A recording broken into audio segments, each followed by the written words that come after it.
जी हाँ दोस्तों, नमस्कार। स्वागत है आप सभी का अपने ही चैनल श्रेष्ठ क्लासेस में। आज हम 10वीं कक्षा की भाग 2 क्षितिज पुस्तक की बात कर रहा हूँ मैं। उसकी जो कविताएं हैं उसको शुरू कर रहे हैं। और मुझे ऐसा भान हुआ कि नवीं 10वीं को पहले समाप्त कर लेना चाहिए। नवीं 10वीं की जितनी भी पुस्तकें हैं उसको हम पहले पढ़ लें। तत्पश्चात हम अगर 10वीं छठी, सातवीं, आठवीं को लेंगे तो हमारे लिए ज्यादा फायदेमंद रहने वाला है, क्योंकि नवीं 10वीं के जो पाठ है वो ज्यादा गूढ़ है और इससे प्रश्न बनने की संभावना ज्यादा है। हालांकि छठी, सातवीं और आठवीं में भी प्रश्न बन रहे हैं, लेकिन वो आसान मालूम होते हैं। लेकिन हमें अभी नवीं 10वीं पर पहले जोर देकर फिर छठी, सातवीं, आठवीं पर जाना चाहिए। तो आइए इसी क्रम में जो है हम शुरू कर रहे हैं। पहली जो पहला जो काव्य खंड का पहला पाठ है, सूर्य के पद, उसको हम शुरू करते हैं। तो अ, गहराई से समझाऊंगा, इस चीज को आपको समझना है, और इससे संबंधित जो प्रश्न बनेंगे उनको भी हम बीच बीच में शामिल करेंगे। और भाव सौंदर्य और शिल्प सौंदर्य के माध्यम से ही व्याकरण का जो अंश है इस पाठ में, उसको भी हम लेने की चेष्टा करेंगे। बाकी किसी तरह की अगर कोई समस्या आती है या कोई सुझाव मिले आपको, तो आप जो है निश्चित रूपेण कमेंट बॉक्स के माध्यम से मुझ तक शेयर कर सकते हैं। और आपसे एक कोशिश रहती है कि आप जो है इस चैनल को लाइक और सब्सक्राइब करें, ताकि जो है मेरा मनोबल थोड़ा सा बढ़ जाए। चलिए शुरू करते हैं। देखिए, सूरदास, वैसे आपको मालूम होना चाहिए कि अष्टछाप में 8 कवि हैं, है ना। जो कृष्ण भक्ति धारा है उसमें अष्टछाप के कवि प्रमुख माने गए हैं, और उन प्रमुख कवियों में से जो सूरदास हैं उनका नाम सर्वप्रथम आता है।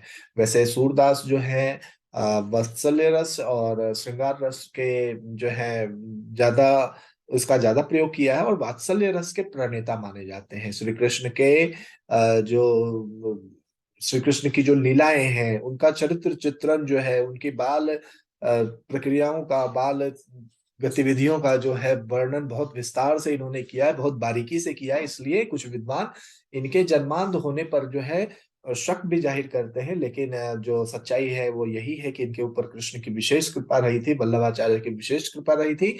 और इन्होंने जो है कृष्ण के जीवन को कहीं भक्ति तो कहीं श्रृंगार के माध्यम से आम जन तक पहुंचाने की चेष्टा की है। इनका जन्म जो है 1478 में माना गया है, और मथुरा के निकट एक रुनकता क्षेत्र है, जिनका वास्तविक नाम अब, यानी कि जिसका प्रचलित नाम अब रेणुका है, ऐसा माना जाता है। जबकि दूसरी मान्यता एक और है कि दिल्ली के पास सिही है, एक क्षेत्र वहां पर है। लेकिन जो पद, अगर आपसे प्रश्न पूछा जाता है अभी, तो आप बताएंगे कि रेणुका क्षेत्र जो है वहां माना जाता है। इसके अलावा इनके गुरु का नाम वल्लभाचार्य था, और 1583 में पारसौली के निकट जो है इनका निधन हो गया था। इनकी जो प्रमुख रचनाएं हैं, सूरसागर, साहित्य लहरी, सूरसारावली और सूरसागर जो है, इसी में 3 रचनाएं मेन है, सूरसागर, साहित्य लहरी और सूरसारावली। और सूरसागर से ही जो है यह जो पंक्तियां हैं, ये जो पद हैं, ये इनको लिया गया है। तो आइए इनको हम पढ़ते हैं। इसके अलावा आपको पहले मैं बताना चाहूंगा कि भ्रमर गीत जो है वो बहुत लोकप्रिय एक प्रकार से पद्धति रही है, जिसमें कि भौरे के माध्यम से अपनी बात हम अप्रत्यक्ष रूप से तो कहते हैं दूसरे को, लेकिन प्रत्यक्ष रूप से बात पहुंचाई जाती है भौरे को। तो जो श्री कृष्ण हैं जब कंस के वध हेतु मथुरा प्रस्थान कर गए थे, तो जो गोपियां हैं वो इंतजार कर रही थी कि कृष्ण कब आएंगे, कब हमारी विरह वेदना को शांत करेंगे। और कृष्ण अब तक नहीं आए हैं, लेकिन गोपियां जैसे तैसे दिन प्रतिदिन अपने को संभाल रही हैं। और जब काफी दिन बीत जाते हैं, तो एक दिन श्री कृष्ण जो है गोपियों को, यानी कि सांत्वना देने के लिए ऊधो को भेजते हैं। हालांकि ऊधो को वो इसलिए भेजते हैं क्योंकि ऊधो को ये गुमान है कि योग मार्ग जो है वो अति श्रेष्ठ मार्ग है, किसकी तुलना में, प्रेम मार्ग की तुलना में। तो श्री कृष्ण ने उनको भेजा कि जाओ तुम गोपियों को समझा कर आओ। गोपियां वहां पर विरह वेदना में तड़प रही हैं, उनको मेरे आने का बहुत ज्यादा, यानी कि आने की बहुत ज्यादा तड़प है कि कृष्ण आए और हमसे मिले। लेकिन तुम एक बार जाकर उनकी विरह वेदना शांत करो। तो सहर्ष जो है उद्धव पहुंच जाते हैं गोकुल, और जो वहां की गोपिकाएं हैं, गोपियां हैं, वो आ जाती हैं। और जब उन्हें ये पता चलता है कि श्री कृष्ण के द्वारा भेजे गए हैं ये, तो अब पराये पुरुष से डायरेक्ट बात नहीं कर सकते। तो अभी वहां पर जो है एक भौरा आता है और भौरे के माध्यम से गोपियां अपनी बात कहती हैं। और जो काव्य की भाषा है वो ब्रज भाषा है, कहीं पर आपको पढ़ने में अटपटी भी लग सकती है, लेकिन आप कोशिश करेंगे तो आपको समझ में बात आ जाएगी। कहती हैं गोपियां, उधो, उधो से अभिप्राय उद्धव, उद्भव भी कहीं पर आपको मिल सकता है, तो आप समझ जाइएगा कि यहाँ पर उधो की बात हो रही है। ठीक है ना। उधो, तुम अति बड़भागी, तुम कैसे हो, अति बड़भागी हो। बड़भागी मतलब भाग्यशाली हो, लेकिन भाग्यशाली नहीं, तुम अति ही भाग्यहीन हो। यहाँ व्यंग किया गया, जो गोपियां हैं वो व्यंग कर रही है किसके ऊपर, उधो के ऊपर, कि तुम क्या हो, अति बड़भागी हो, अति भाग्यहीन हो। अपरस रहत स्नेह तगाते नाहिन मन अनुरागी, तुम क्या रहे, अछूते रह गए। अपरस का मतलब अछूता रहना। तुम क्या रह गए, अछूते रह गए, किससे, स्नेह तगाते, स्नेह के धागे से तुम क्या रह गए, बंध नहीं पाए। नाहिन मन अनुरागी, और ना ही तुम्हारे मन में क्या आ पाया, प्रेम जाग पाया। अनुराग मतलब प्रीति, प्रेम। ठीक है ना। पुर इनी पात रहत जल भीतर, पुरइनी मतलब कमल, कमल का पत्ता जिस प्रकार से जल के भीतर तो रहता है, तारस, तारस देह न दागी, लेकिन उसके ऊपर पानी का कोई प्रभाव नहीं होता। ठीक इसी प्रकार से तुम कृष्ण जी के निकट तो रहे, लेकिन उनके स्नेह को तुमने पहचाना नहीं, और ना ही तुमने उनके प्रेम को समझने की कोशिश की, या नहीं समझ पाए। ज्यो जल माहा तेल की गागरी, जिस तरह से जल में, ठीक है ना, तेल की जो गागरी है, गागरी से अभिप्राय घड़ा, तेल का जो घड़ा होता है, आपको बता दूं वैज्ञानिक कारण ये है कि तेल की जो घड़े होते हैं उसमें जो है बहुत बारीक छेद होते हैं, है ना, होल होते हैं, जिससे कि तेल रिस कर बाहर की तरफ आ जाता है। और उस घड़े को अगर आप पानी में डालेंगे तो उस पर पानी का एक भी बूंद जो है वो टिकता नहीं है। तो वही कह रही है, जो जल महा तेल की गागरी बूंद न ताको लागी, उस पर एक बूंद जो है तेल नहीं पड़ सकता, उसी प्रकार से तुम्हारे ऊपर कृष्ण का जो स्नेह है वो थोड़ा सा भी चढ़ नहीं पाया। प्रीति नदी में पाँव न बोरियो, तुमने क्या किया है, प्रीति नदी में, प्रेम की नदी में तुमने अभी पैर ही नहीं डाले हैं। दृष्टि रूप न परागी, और तुम्हारी दृष्टि पर जो तुमने प्रेम की जो दृष्टि है उसको अभी महसूस नहीं किया है, तुम उससे क्या रह गए हो, अछूते रह गए हो। तुमने उस चीज को अभी समझने, यानी तुमने उस चीज को अभी पाया ही नहीं है, इसलिए तुम उससे क्या हो गए, मुग्ध नहीं पाए हो, नहीं हो पाए हो, तुम उससे प्रभावित नहीं हो पाए हो। परागी का अभिप्राय यहाँ पर मुग्ध होना है, कि तुम उस दृष्टि से अभी मुग्ध नहीं हुए हो। सूरदास कह रहे हैं, सूरदास अबला हम भोरी गुड़ चाटी ज्यों पागी। ठीक है ना, कि हम क्या है, अबला है, अबला मतलब बेकार, एक प्रकार से दीनहीन है हम, लेकिन हम क्या है, होली है। और गुड़ चाटी ज्यों पागी, और गुड़ को आपको मालूम होना चाहिए कि जो चींटियां होती हैं वो गुड़ के ओर आकर्षित हो जाती है, गुड़ की ओर आकर्षित होकर वो उसके रस में ही लिपट कर उसकी मृत्यु हो जाती है और उसी में अपना जीवन व्यतीत कर देती है। ठीक हमारा जो स्थिति है वो क्या है, उस चींटियों के समान है जो गुड़ के पीछे लगी हुई, अर्थात प्रेम के पीछे हम पागल हो चुकी हैं, हम प्रेम में ही लिपट चुकी हैं। फिर आगे कहते हैं, मन की मन ही माज रही कहिए जो, कहिए जाई कौन पे उधो ना ही परत कही। कहती हैं कि हम अपने मन की बात जो है मन में ही दबा कर रख रहे हैं। कहिए जाई कौन पे उधो, हम किससे जाकर अपनी बात कहें, ना ही परत कही। और दूसरे से तो अपनी बात नहीं कह सकते, ऊपर से वो वाली बातें जो प्रेम की बात हो, जो विरह की बात हो, वो किसी से नहीं बताई जा सकती है। ठीक है ना। ये बातें जो है गोपियां कह रही है, किसको कह रही हैं, कह तो रही है उधो को, लेकिन यहाँ पर माध्यम कौन बन रहा है, भौरा बन रहा है। तो कह रही है आगे, अवधि आधार आस आवन की तन मन बिथा सही। हमने क्या किया, अवधि आधार, आधार, आधार मतलब आधार, समय को आधार बनाकर हमने क्या माना था कि वो आएंगे। आस थी हमारे पास किनके आने की, कृष्ण के आने की। और हमने अपने तन की, मन की व्यथा को, व्यथा को, दर्द को क्या किया, सह लिया। ठीक है ना। अब इन जोग संदेशनी सुनी सुनी बिरहिनी बिरह दही। और उन्होंने क्या किया, एक संदेश भेज दिया। किन्होंने? श्री कृष्ण ने। किसका? जोग का। और इस जोग के संदेश को सुनकर क्या हो रहा है, जो हमारी विरह की वेदना है, जो विरह की पीड़ा है, वो और प्रज्वलित होती जा रही है।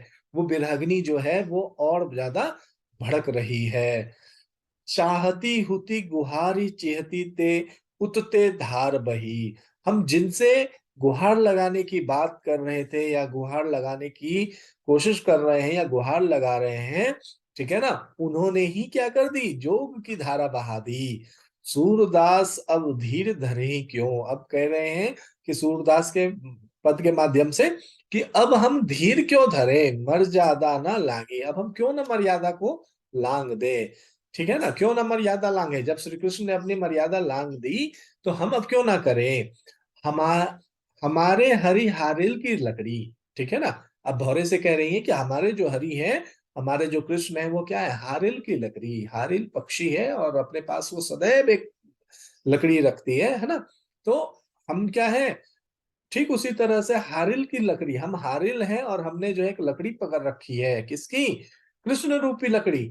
मन क्रम वचन नंद नंद उर, नंदन उर। मन में, हमारे मन में, कर्म में और वचन में क्या है, नंद नंदन, नंद के नंदन, ठीक है ना।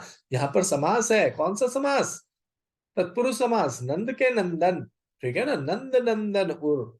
हमारे उर में, मन में क्या है, नंद के नंदन है, कृष्ण है। यह दृढ़ करी पकड़ी, और हमने इसको बहुत कस के पकड़ रखा है। ठीक उसी प्रकार से जिस प्रकार से हारिल की लकड़ी को हारिल पक्षी हमेशा अपने से जकड़ कर रखता है। जागत सोपत स्वपन दिसी दिवस निसी। जागते हुए, सोते हुए, स्वप्न में, दिन में, रात में, कान्ह कान्ह जकरी, कान्हा कान्हा हम पुकारते हैं। सुनत जोग लागत है ऐसो। जोग की बातें सुनकर तो ऐसा लगता है ज्यों करोई ककरी, जिस प्रकार से कोई करवी ककरी हो। करवी ककरी आपको मालूम होना चाहिए, ककरी अगर कोई करवी हो जाए तो उसको खाया नहीं जा सकता। इसी प्रकार से जोग की बातें जो गोपियां हैं उन्हें अच्छी नहीं लग रही हैं। सूतो व्याधि हमको ले आए, देखी सुनी ना करी। फिर कहते हैं कि जो योग की बातें हैं ये हमें क्या कर रही हैं, परेशान कर रही हैं, व्याधि में डाल रही हैं, परेशानी में डाल रही हैं। हमने ना तो इसके बारे में कभी सुनी है और ना ही हमने इसको फॉलो किया है, ना करी, देखी सुनी ना करी। हमने इस चीज को, इस योग की बात को हमने ना तो कभी सुना है ना ही हमने कभी देखा है। यह तो सूर तिन्हि ले सौंपो, कि इस योग के संदेश को तो उसी को ले जाकर सुनाओ तुम। भौरों के माध्यम से कह रही है उदो को कि तुम इस जोग रूपी विद्या को, इस जोग रूपी साधना को उसी को ले जाकर सौंपो जिनके मन चक्री, जिनके मन में क्या है, चंचलता है, चतुराई है। चक्री मतलब चंचलता, ठीक है। समझ आ रही है बात आपको? हरि है राजनीति पढ़ियाए। अब चौथी जो अंतरा है उसमें कहते हैं हरि, हरि मतलब कृष्ण। अब जो कृष्ण है वो क्या है, राजनीति पढ़ आए हैं, ठीक है ना। समुझी बात कहत मधुकर के, सारी बात जो है अब समझ गई है भौरा, तुम्हारी हम सारी बातें अब समझ चुकी हैं। समाचार हमने अब सारा पा लिया कि अब तुम क्या कहना चाह रहे थे, अब तुम हमारी बात सुनो। कहती है, एक अति चतुर होते पहले ही। एक तो वो पहले से ही चतुर थे, कौन? श्री कृष्ण। अब देखिए गोपियों से अभी तक ये सीधी बातें नहीं कह रही हैं, यानी कि मधु, जो गोपियां हैं वो अभी भी उधो से नहीं कुछ कह रही हैं। उधो जरूर खड़े हैं, लेकिन कह किसको रहे हैं, कह किसको रही है गोपियां? मधुकर को कह रही हैं, भौरे को कह रही हैं। क्यों? क्योंकि भौरा जो है वो मूक है, जबकि उधो जो है अपनी बात डायरेक्ट कह रहे हैं, लेकिन जो गोपियां हैं वो उसको रिप्लाई ना करके भौरे को कह रही है। क्योंकि दो तरह की बातें, एक तो उनकी बात उनको अच्छी नहीं लग रही है, दूसरी बात पर पुरुष है, तो कैसे अपनी मन की वेदना वेदना उससे साझा करे। तो कह रही है गोपियां, एक अति चतुर होते पहले ही, तुम पहले से ही क्या थे, चतुर थे। अब गुरु ग्रंथ पढ़ाए, अब तुम हमें गुरु ग्रंथ पढ़ाने आए हो, ठीक है ना। बढ़ी बुद्धि जानी कि जो उनकी, अब ऐसा लगता है उनकी बुद्धि और बढ़ गई है। जोग संदेश पठाए और उन्होंने हमें अब जोग का संदेश पठा दिया है।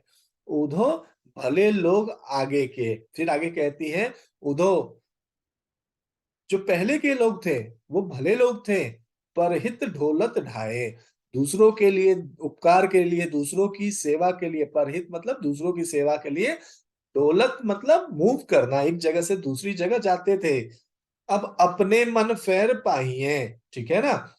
पहले के लोग से अभिप्राय, श्री कृष्ण पहले अच्छे थे कि वो दूसरों की सेवा करते थे, दूसरों की बात सुनते थे, समझते थे, दूसरों के हित में काम करते थे। लेकिन अब ऐसा नहीं रहा है। अब अपने मन फेर पाइए, अब हम अपने मन को क्या चाहती हैं, वापस चाहती हैं। जो श्री कृष्ण ने क्या किया था, चलते जू हुते चुराए, चलते समय उन्होंने हमारे से हमारा मन जो चुरा लिया था, कहाँ चलते समय, जब वो मथुरा जा रहे थे। ते क्यों अनीति करें आपुन, अब वे क्यों हमारे ऊपर जो है, आपुन मतलब हमारे ऊपर अनीति कर रहे हैं। जे और अनीति छुड़ाए, जो दूसरों को अनीति से मुक्त करने वाले हरि हैं, कृष्ण हैं, अब वही हमारे साथ यदि अनीति करेंगे तो हमारा क्या होगा। राज धर्म तो यह सूर, जो प्रजा न जाहि सताए। सूरदास जी कहते हैं कि राज धर्म तो यही है जो जहां प्रजा क्या हो, सताई ना जाए, प्रजा की रक्षा की जाए। तो ये चार अंतरा थी। आशा करता हूं आपको समझ में आ गए होंगे। और अगर नहीं भी कुछ ऐसा लगता है जहां स्पष्टता आपको चाहिए, तो आप कमेंट बॉक्स के माध्यम से पूछ लें, ताकि अगली जो वीडियो हो उससे पहले मैं इसको और क्लियर कर पाऊं। एक बार इससे संबंधित जो प्रश्न उत्तर बन सकते हैं उस पर हम जरा चर्चा कर लें। देखिए, शिल्प सौंदर्य और भाव सौंदर्य की बात करूं तो आप जो है अलंकार के बारे में जब थोड़ा बहुत आप जानते होंगे तो आप प्रयोग कर सकते हैं, नहीं तो एक अलंकार से संबंधित वीडियो भी मैं डालूंगा। और अलंकार जहां आपको दिख जाए, जैसे आप देखिए नंद नंदन, ठीक है ना, यहाँ पर मैंने आपको क्या कहा था कि अगर समास की बात करूं तो यहाँ पर है तत्पुरुष, लेकिन अगर मैं अलंकार की बात करूं तो नंद नंदन, कान कान, यहाँ पर अनुप्रास अलंकार है। और कौन सा, पुनरुक्ति प्रकाश अलंकार है, जहां पर उक्ति रिपीटेट होता है ना, रिपीटेशन हो रहा है। तो ये अनुप्रास अलंकार है। इसके अलावा आप कह सकते हो हमारे हरि हारिल की लकड़ी में अनुप्रास और रूपक दोनों ही अलंकार है। हारिल की लकड़ी को हारिल की लकड़ी की तुलना किससे की जा रही है, रूप दिया जा रहा है गोपियों से, ठीक है ना। इसके अलावा अगर हम और देखें इसमें, और जो इसको देखेंगे आप तभी आप देख कर करेंगे, है ना, क्योंकि ये पहले से कोई फिक्स नहीं होता। और शिल्प सौंदर्य में मन की मन में ही राखी में माँ की आवृत्ति हो रही है ना, मन की मन में राखी। इसमें आपका जो है अ, अनुप्रास अलंकार है, अवधि आशा आधार आस आवन की, ठीक है ना, इसमें भी अनुप्रास है। सुनी सुनी में अनुप्रास अलंकार है। तो आप इस तरह से जो है अपनी बात कह सकते हैं, समझ सकते हैं। आइए इनके जो प्रश्न बन सकते हैं उस पर चर्चा करते हैं। काव्यांश की भाषा ब्रज भाषा है। काव्य में मधुकर किसके लिए प्रयोग किया गया है, तो उद्धव के लिए प्रयोग किया गया है। किस धर्म की याद दिला रही है गोपियां, राजधर्म की याद दिला रही हैं, ठीक है। इसके अलावा और भी प्रश्न बन सकते हैं, गोपियों की कड़वी ककरी के समान क्या प्रतीत हो रहे हैं, जो योग का संदेश है। भ्रमर गीत का प्रमुख रस, जब ये पूछा जाए तो आप समझ जाइएगा कि ये श्रृंगार रस है, क्योंकि भ्रमर गीत में श्रृंगार की ही प्रधानता पाई गई है। अष्टछाप में कवियों की संख्या कितनी है, तो 8 है। इसके अलावा सूरदास की भक्ति का स्वरूप क्या है, तो आप बताएंगे सगुण भक्ति, इन्होंने सगुण रूप की उपासना की है, ठीक है ना। और एक और प्रश्न जो बहुत इंपॉर्टेंट लग रहा है मुझे, भ्रमर गीत का मूल प्रेरणा स्रोत कौन सा पुराण है, ठीक है। तो यह श्रीमद् भागवत पुराण है। और गोपियों के अनुसार किसने राजनीति की शिक्षा प्राप्त कर ली है, कृष्ण ने प्राप्त कर ली है। इसके अलावा और भी प्रश्न बन सकते हैं, गोपियों के अनुसार सच्चा राजधर्म किसे सुखी बनाता है, तो प्रजा को सुखी बनाता है, ठीक है। इसके अलावा सूर के पद के आधार पर बताइए कि किसको भाग्यशाली कहा है उन्होंने, और व्यंग भी कसा है तो उद्धव को कसा है। सूरदास के गुरु कौन थे, तो वल्लभाचार्य थे, है ना। तो इस तरह के प्रश्न जो है बन सकते हैं। इसके अलावा आपसे और भी कई बारीक प्रश्न पूछे जा सकते हैं, कोई पंक्ति देकर पूछा जा सकता है, जैसे सुनत जोक लगत है, ऐसो ज्यों करुई ककरी में कौन सा अलंकार है। तो आप इसमें बताएंगे कि यहाँ पर कौन सा अलंकार है, सोचिए जरा। यहाँ पर वैसे उत्प्रेक्षा अलंकार है, आपको पता होना चाहिए, मानो मनहु जानो जनहु उत्प्रेक्षा अलंकार है ना। तो इस तरह के प्रश्न पूछे जा सकते हैं। गोपियों ने गंभीर व्याधि किसे कहा है, तो योग को कहा है, ठीक है ना। इसके अलावा तीन ही ले सौंपो में किसे वापस सौंपने की बात की गई है, तो आप बताएंगे चंचल मन वालों को, ठीक है। हारिल की लकड़ी किसे कहा गया है यहाँ पर, तो हारिल की लकड़ी जो है गोपियों ने श्री कृष्ण को कहा है, क्योंकि गोपियों ने मन कर्म और वचन से श्री कृष्ण को अपने हृदय में बसा लिया है। हारिल स्वयं है और लकड़ी जो है उनकी वो श्री कृष्ण है ना। तो इस तरह के प्रश्न आ सकते हैं और आप उसको देखिएगा, समझिए, एक बार कोशिश कीजिए, आसान है। अगर आप समझेंगे तो फिर आगे कोई समस्या आती है तो आप कमेंट बॉक्स के माध्यम से जो है अपना जवाब लिख भेजिए, और फिर हम अगली जो कविता है उसको हम अगले वीडियो में लेते हैं। तब तक के लिए आप ध्यान रखें अपना अपना और तैयारी करते रहिए। कोई समस्या आए तो जरूर शेयर कीजिए, बाकी अगर पसंद आए तो एक लाइक और सब्सक्राइब जरूर कीजिए। मिलता हूं फिर अगले वीडियो में, तब तक के लिए नमस्कार, अपना ध्यान रखिए।